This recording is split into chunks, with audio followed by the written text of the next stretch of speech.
Mailbag time here on the channel. Going to be taking your questions, hot takes, trade ideas, and a whole lot more from our real ones, our subscribers, right here on 76ers. Now, trade rumors starting to heat up, so a lot of people getting down in there with some questions, and I cannot wait to get to everything we got here on today's show. Before we do begin, join the family here at 76ers. Now you can get involved in interactive mailbag videos just like these and catch all of our Sixers coverage all year long. Currently at 24,463 subscribers, making our way toward our next milestone of 25K, 537 people away. What you get, free Sixers coverage, 100% free. All you got to do, hit that sub button and turn on your notifications. That way, whenever we post a video, you will be notified. Let's get started here with our first question of the day. This one coming in from Kobe Bryant 24428,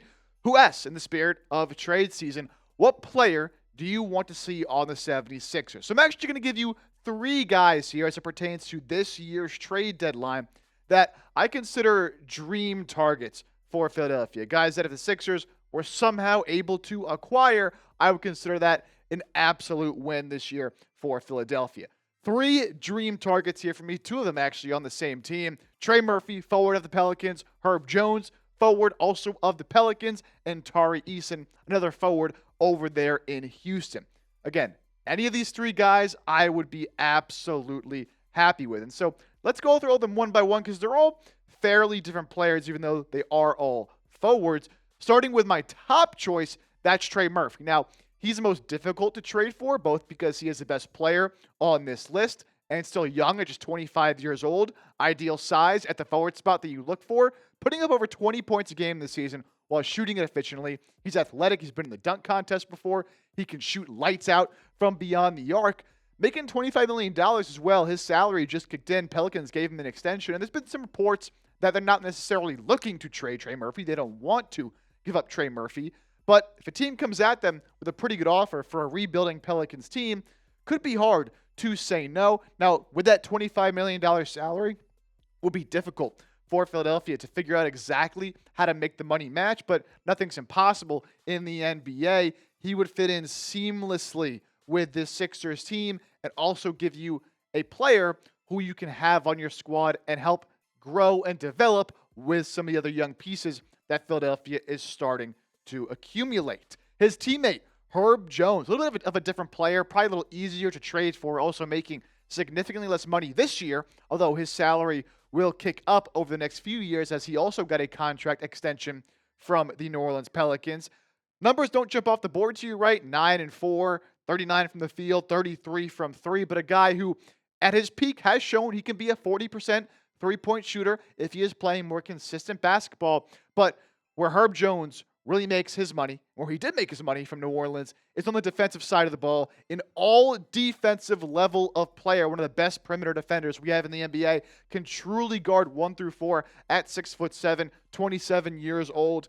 A guy, maybe not the same offensive impact that somebody like a Trey Murphy would bring, but Philadelphia could certainly use another perimeter defender. Kelly Oubre's been out. Paul George has been great. You need more there. And why not go get one of the best perimeter defenders in the NBA and Herb Jones?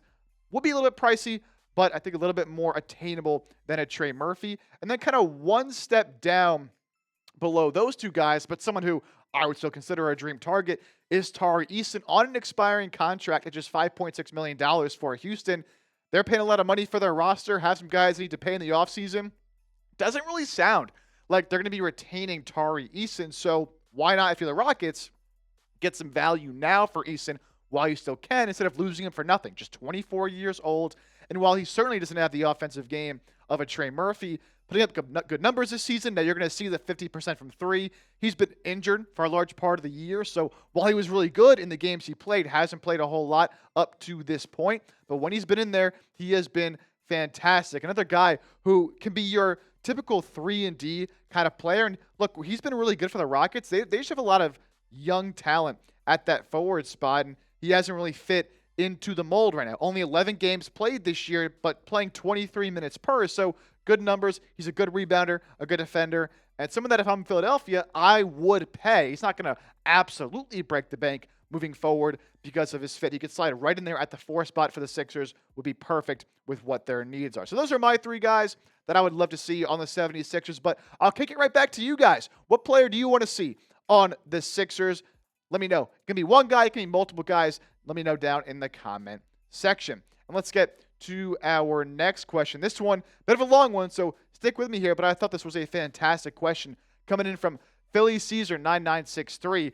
Could there be a Joel Embiid trade? Personally, I love watching what he's done for the Sixers, but he's hurt a lot, isn't the same player, can barely jump, which means he doesn't go for rebounds anymore, looks disinterested in playing defense at this point. Also, it fits Maxey more when this team runs because Embiid plays at a slower pace. I think we need to trade him for better role players with length like wings or bigs. So, a lot to break down there. I do agree that it definitely fits Maxey and this team, the way they're constructed right now, more when they get out and run. And they're playing with pace, and they're putting pressure on the opposing team and getting out and running. And that certainly is not Embiid's game. But I really don't see a world where the Sixers trade Embiid, at least not this season. Look, given his age, given his injury history, given the contract, there's a reason you want to trade him, right? There's a reason a lot of you want him gone from Philadelphia.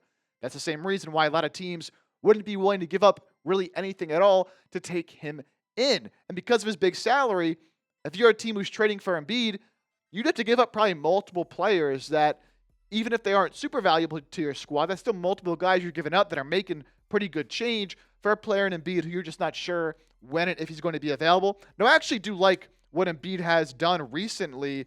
He's played in the last 3 games for the Sixers, including playing 2 games and 3 nights for the first time all year.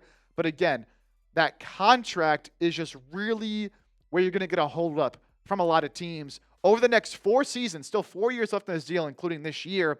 55, 57, 62, $67 million, where that final year, that player option, he will be 34 years old. And with the way his knees already are acting, who knows what his injuries might look like in a few years' time.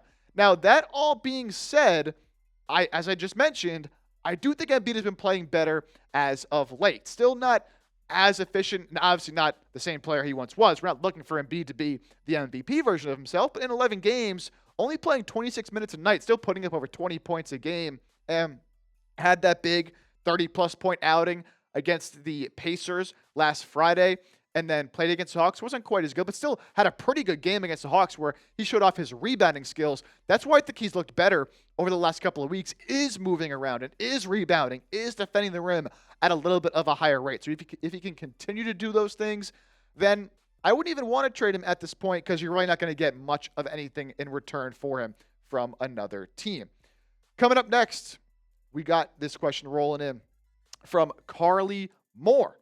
With the East being so wide open, the Sixers can easily get a top 3 seed and maybe even compete for a finals appearance. The Sixers are stacked at every position other than any other team in the league, So they have a good chance to win it all. What are your thoughts, Chip? So I've talked about this before, the current state of the Eastern Conference, and if the Sixers do have a chance to truly compete, given what's been going on out East and the injuries that we've seen out East. Now, as of this recording this on Thursday afternoon, Thursday night on December 18th, Philadelphia sits in the 6th seed, and you canvass the Eastern Conference, look at some of these other teams. Detroit's been really, really good, but not entirely battle-tested, just made the playoffs for the first time in a long time last season.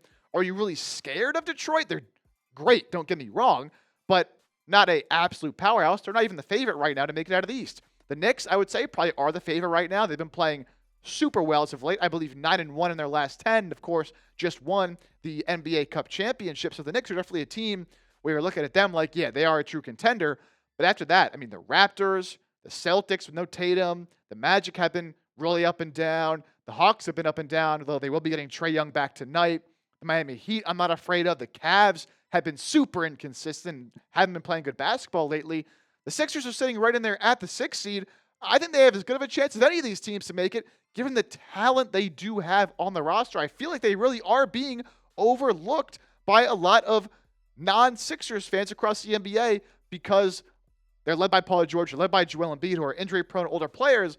But people don't realize like Embiid's been playing better and Paul George has been playing better. If those two guys can play and are available, they have a pretty loaded roster with some depth. And think about this, right? I know Philadelphia is in the 6th seed right now, and certainly you would hope with some of these games that they've lost that they would have picked up those wins and they'd be sitting at a better record right now than just a few games over 500. But this time last year, the Eastern Conference champion Indiana Pacers, who made that amazing run of the finals, nearly won it if it wasn't for the Tyrese Halliburton injury, they were 13-15 at this point in the season. Nobody was looking at them as true contenders, despite them also coming off another good run of the playoffs the year before. They were struggling. It really only matters, as long as you stay afloat, which Philadelphia is, what you do the last couple months of the season heading into the playoffs, because Indiana did catch fire down the end of the season, which led into the postseason. The Sixers still have plenty of time to make some moves to the deadline. Even if they don't make any moves to the deadline, which they don't have to, they have some depth. I'm not going to say they're super similar to Indiana, but like Tyrese Halliburton and Tyrese Maxey. After that, it's kind of a collection of players who are good and above average, who can handle the rock. You think of the Sixers guard rotation, they have some other guys like Paul George coming back now who can get their own shots off, and they move the ball pretty decently. A lot of things Philadelphia has to work on before they get to the point of making that run, but it's a long season. You have a long time to work on these things. So I think they absolutely do have a chance to come out of the East. I think as good as anybody right now, given where we are in the year. What say you guys? Do the Sixers have a chance? Not will they, but do they have a chance at least to win the Eastern Conference this season? I think they absolutely do. That's why I'd look to be a little bit aggressive at the deadline. I'm not saying shell out your future to go all in this season, but I think if you can make an upgrade and it's worth it, you should take the opportunity. Do the Sixers have a chance to win the East? Give me a yes, give me a no, let me know.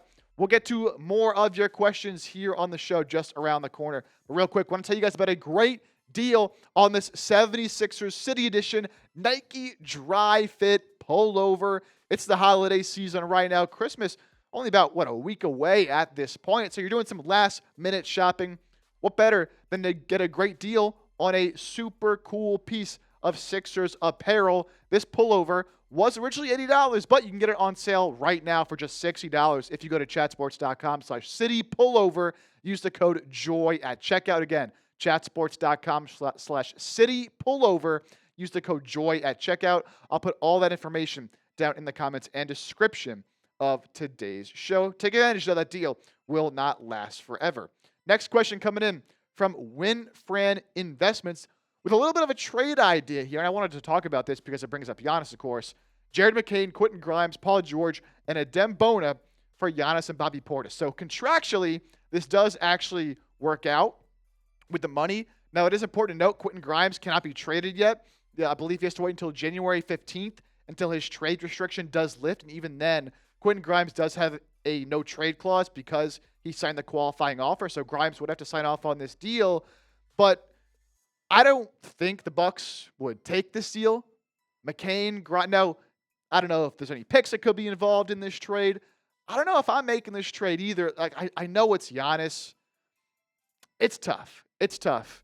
Now, of course, Giannis is injured right now. By all accounts, Giannis is going to be on the move. I would seriously doubt that Giannis is on the Milwaukee Bucks past this year's NBA trade deadline. But if you're the Bucks, from your perspective, you look at that deal, maybe the Sixers add in a pick. But if I'm adding in picks, then I don't want to give up all those players, right? If I'm in Philadelphia's shoes. So for Milwaukee, there's probably other offers they can get. Milwaukee would probably ask the Sixers for VJ Edgecombe. And if the Sixers don't want to give up VJ, the Bucks would probably hang up the phone. And the more I think about it, I don't think I would make that deal if I'm Philadelphia. I think I'd rather hang on to VJ Edgecombe and see what he can turn into. So as enticing as it would be to go get a Giannis, you're going to have to give up the farm for him. And at that point, is it worth it to give up Paul George for the salary, VJ Edgecombe? Maybe they ask for McCain as well and picks. I just don't think it's worth it at that point. But I do think Giannis will be traded. I don't really see the Sixers, though, being players in the Giannis sweepstakes. Last question here.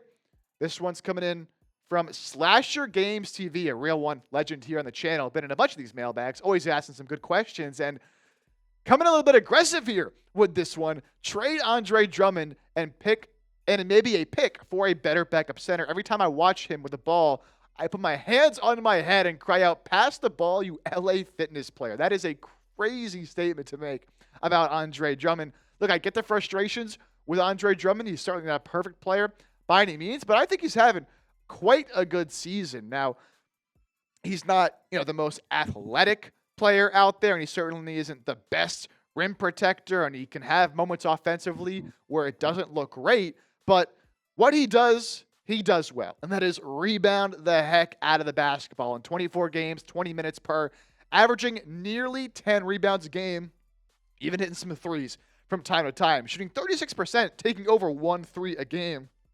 I like what Drummond's been doing. Now, he is on an expiring contract, so if you can make a move and get an upgrade at that spot by giving up a pick and getting a younger player who's under contract, I would be in favor for that.